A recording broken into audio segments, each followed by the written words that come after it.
This house that you guys see right behind me is a 2-bedroom, 2-bathroom house in Miami Shores that is currently for rent, and it's on the water. And here's the deal, guys.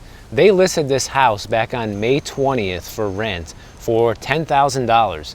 No takers, okay? Then like 1 month later, at the end of June, they lowered the price to $8,000 just 1 month later. So the last 4 months, this house has been on the market for rent and no takers for $8,000.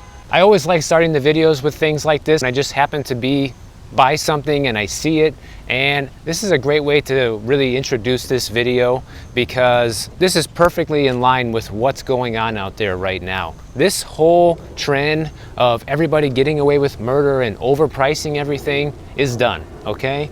And $8,000 is a lot of money for somebody to spend in rent anywhere. I don't care where you live.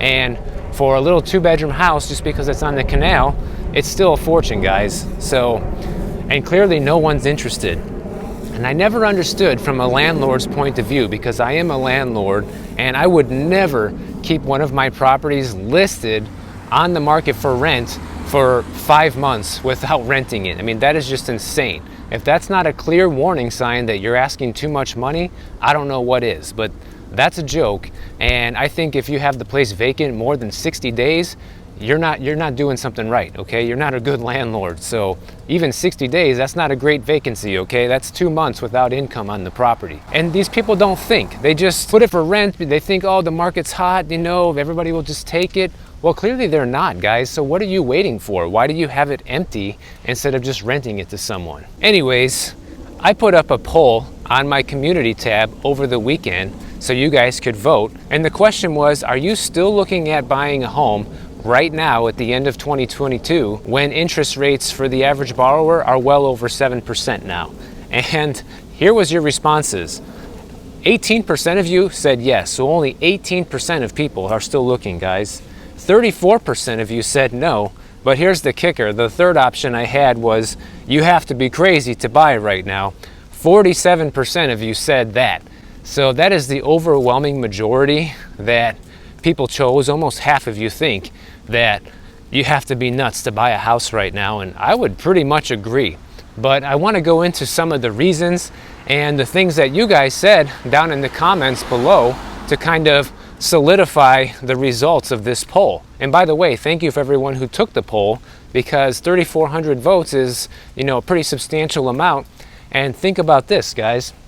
A lot of the surveys and stuff that I go over here on the channel, those are usually even smaller. I mean, they'll take a poll of 1,000 people or 2,000 people, and we got 3,400 right here on Michael Bordenero YouTube channel. So that's awesome. Here's someone that said, I'd still love to buy a house, but not unless prices come down about 30%. It just doesn't make sense.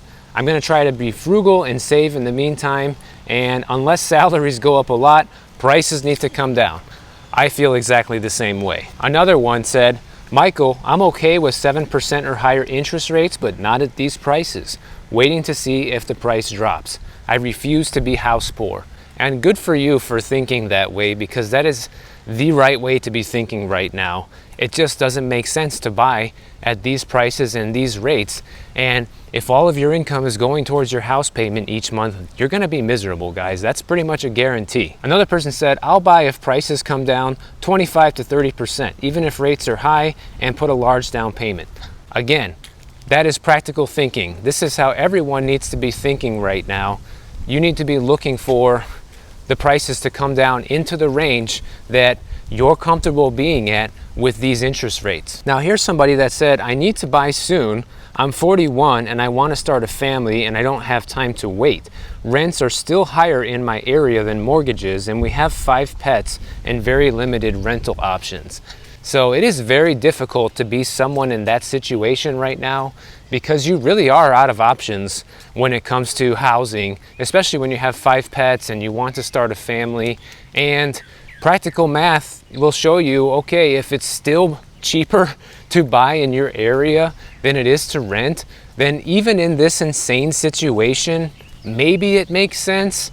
You know, I'm not gonna be coming out and saying for sure that's the right move, because, you know, I don't know which area you live in, and what the market trends are there. But if it's somewhere like the Bay Area in California, for example, where rents are typically always cheaper than what it costs to buy on a monthly cost basis. And you know, in places like that, because it's basically always cheaper to rent than it is to buy, then it usually makes more sense for a lot of people there to rent, unless they're going to be living there for a long time. But the place that you live is kind of the opposite, where it still makes more sense to buy than it does to rent.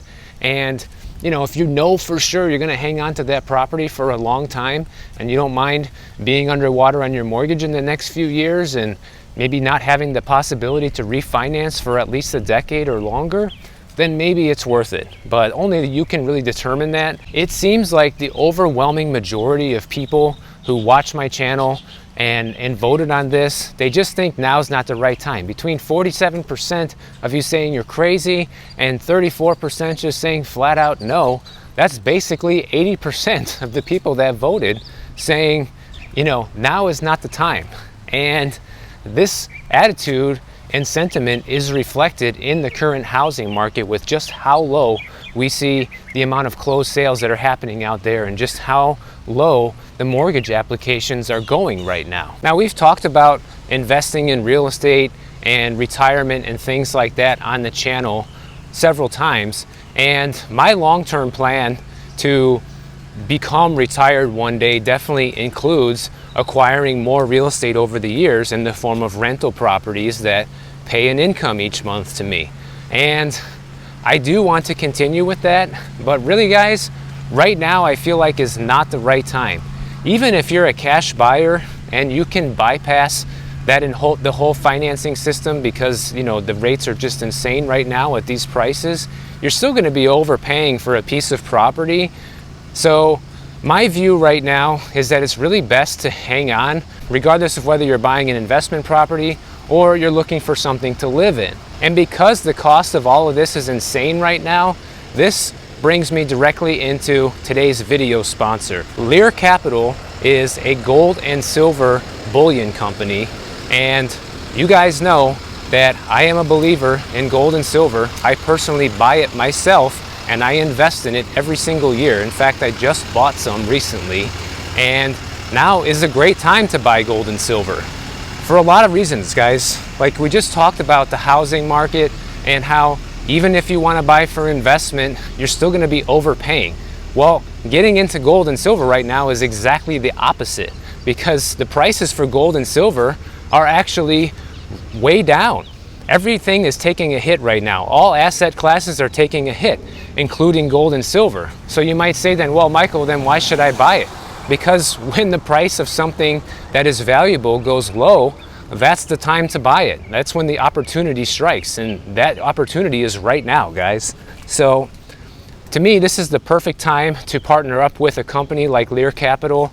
And if you guys want to look into buying some gold and silver for yourself, or even putting some precious metals into your IRA account, you can give them a call at 1-800-601-5430. I also have a link in the description of my video, and you can also check that out at learmb.com. It doesn't cost you anything to just check it out, guys. I mean, if it's something that you've always been interested in, if you've been interested in investing in gold and silver but you've never taken that step, then give Lear a call or check out the link, because you might learn something new about it, and it could give you some additional options for investing right now when the traditional options are so limited. I personally look at gold and silver as more of like a savings account than an investment. That's my personal view on it, because as you save gold and silver over the years, then it accumulates in value, because it will recover in value just like the housing market does and stocks and all of that. So I look at it as a long-term savings account. You acquire a lot of it over many years, and then when I'm like 70 years old and I have a ton of it, I can start selling it off and using it, you know, and just using it as money one day. And imagine with how inflation goes and the prices of physical assets, imagine what that's going to be worth in 30 years from now. So that's how I see it. Give Lear Capital a call and pick up some gold and silver for yourself. Got one for sale. This house is a hot potato. It's sold in March of 2020 for $1,050,000. Then again in October 19th of just last year for $1.8 million. And now the new owner is trying to flip it once again 1 year later. And I'm afraid they will be the ones holding the bag, my friend. Now, one of the reasons I thought that rental at the beginning of this video was a good way to start off the video is because it ties into one of the stories I want to share with you guys, which is that US rent growth has now slowed to a 16-month low, guys. For the longest time, we've seen landlords egregiously raise rents all across the country, and now that is finally coming to an end. In fact, median rents went down $22 from their July peak to $17.59 in September. So now you could say, well, $22 is not a huge decrease in rents. And no, it's not. But just like when we're talking about housing prices falling to purchase, it's a start, okay? And when we start to see prices move in the opposite direction, that usually tends to gain some momentum and will continue in that direction for the foreseeable future. Look how long we had a run up in home prices and rents for the last several years, and now the trend is reversing. So overall, to me, this is good news, guys, especially if you're a renter and you just can't afford to buy for whatever reason, or you're one of these people who thinks it's a terrible time to buy, which is basically everyone. Then this is going to be great when it comes to your rental availability options. And as prices come down for rent, that increases the competition between other rental listings and will hopefully be able to get you the best deal possible. And another interesting thing about the rent prices going down is it's not like this is coming out of nowhere. One thing we can look at is during the pandemic, once everybody found out that you can catch this disease from other people and being close to people is not good, then everyone got freaked out and kind of wanted to get their own place as soon as the news kind of got out about this. And then you saw a ton of people going in and looking for their own apartment for rent. And obviously back then in early 2020, places were still affordable. The rents had not skyrocketed yet like they have till now. But interestingly enough, the same exact trend that pushed the rental prices higher is now starting to push them in reverse, because now it's been well over a couple years and everybody has kind of made peace with the situation. You see a ton of people moving back into the cities who fled the cities before, and now shacking up with roommates again because the cost of housing is so high, rentals as well. So you're seeing this complete reversal. First you had everybody a couple years ago wanting to go and get their own place and rents were cheap. Now everything's super expensive. People are huddling back together, getting roommates, moving in with family. What does that do, guys? It creates more rental inventory, and when there's more rental inventory and people are dropping the prices, it creates a ton of competition and will get you, the renter, the best deal possible. So this is really a win-win for renters right now, but just be patient, guys, because everything takes time, and just like it took time to run up to where it is now, it's going to take some time to go back and reverse. So just remember that. Now here's an interesting story about the aftermath of Hurricane Ian. This kind of goes right along the lines of what I suspected would probably happen to the area when it comes to home prices, demand, everything else like that. The Florida Realtors interviewed a real estate agent in this area, and he says this. He says, "I haven't lost a single potential buyer because of the storm." So first of all, I don't know if that's actually true, because people can say whatever they want, but whether there's any merit behind it is another thing. But he says he hasn't lost a single buyer. Maybe he's saying that just to try to prop up his business, or maybe it's true. I think it's probably true, because this area has been so desirable for the longest time, guys. And the demand to live over there isn't really going away, because of course you have the big external factors of a lot of people that want to move into the area, but also a lot of the people that got wiped out from this storm that already live there now aren't moving either. You have people that have jobs there, you have people that have family there, they have their businesses there, their kids go to school there, and obviously If you're a native Floridian or you've been here for a long time like me, you enjoy the business-friendly environment of making it easy to start a business here. There's no state income taxes, so there's a lot of incentives for people to want to be here, and especially now that winter's right around the corner and you guys up north are already starting to feel the cold on some days.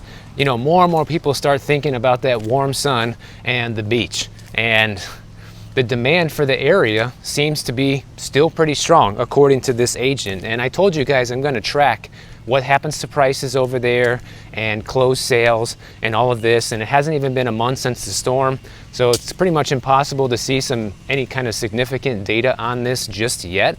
But probably by next month we'll be able to take a look at, okay, what happened to closed sales, what happened to the prices and all of that. So we'll look at that when the time comes and we actually have some info on it. But this whole notion of people moving to this area is a little bit contradictory to this study. And look at this, guys, it's a study of 1,000 people. We got 3,400 on ours, so that's just awesome. But this Redfin study of about 1,000 people, 62% of them said they're planning to buy a home or sell one in the next year, and they're reluctant to move to areas that are prone to natural disasters, such as hurricanes. And the other interesting thing that they cited in this article, it was that one of the main questions that this real estate agent gets is, where can I move that's close to the beach but not in a flood zone? And his answer is, if you're not in a flood zone this year, you may be in a couple of years from now. And because the answer is nowhere, guys. Even if it's not in a flood zone right now, that can change. Obviously, places that people thought could never flood from this Hurricane Ian did get flooded, and they got flooded bad. I think it's going to be basically impossible to determine that into the future if you want to live in Florida, unless you look at one of these places like Babcock Ranch, like we talked about in the previous video, that have been built specifically to withstand one of these monster hurricanes. But if that's not the case, then anywhere you can pick can be fair game. Anywhere has the potential to flood. Where I'm walking through right here, if there was a major hurricane, we could see, you know, water up to my chest in this area. Like, no joke. The canal is right on the other side of these houses, guys. And when the storm surge comes in, that water just comes up. So this all looks beautiful now, but it could easily get a ton of flood damage during one of these strong storms. Now, here's a funny thing that I read today. The chief economist for the National Association of Realtors, Lawrence Yun, I've talked about him a little bit before on the channel, he has now predicted that now that interest rates for a 30-year mortgage are surpassing 7%, he's saying that now he thinks the new threshold, they could hit around 8.5% by the end of this year. This is a guy that was saying that mortgage rates were likely to top out around 5 or 6% by the end of this year. And he was saying that back at the beginning of summer, guys. And since then, I have been saying that they were going to top out between 7 or 8%. And now it's funny that you have the chief economists and all the experts starting to actually finally follow up with the same prediction that I made basically 5-6 months ago. So I'm not trying to toot my own horn here, but what I am trying to explain with this is that you guys watch my channel and you watch other channels to try to get the best insight on what's happening in the marketplace and the economy. And I feel that little guys like me and other people that run these YouTube channels have the ability to give more of an unbiased opinion and actually pay more attention to what's going on, because we don't live in this massive bubble. You know, I'm not a multi-millionaire and I can just afford anything at any time. So I think because we have the more boots on the ground approach to life, and just doing this channel in general, you see we're walking through the neighborhoods all the time. You see what's going on in reality, as I do on a daily basis. And the more of the reality that we live in, then we can kind of report what's really going on out there. And only the experts are starting to catch up now to what people like me and other smart people on YouTube have been saying all year long. So I just want to remind everyone who watches this channel of that, and just realize that every time you watch one of my videos, it helps to support the channel. If you use my link for Lear Capital, the sponsorship, or call their phone number, that helps to support the channel, and it just continues to allow me to make more videos like this, guys, and be out here. I mean, you don't see me out selling real estate that much anymore because I'm here making these videos for you, trying to give you the best intel on the regular basis. So I really appreciate everyone coming back and watching all these videos. It really means the world to me. Now, if you want to get notified of all of my new uploads that come out, just make sure you hit the bell notification down below. And if you don't want to wait for the next video, then check out one I already did right over here, and I'll see you over there.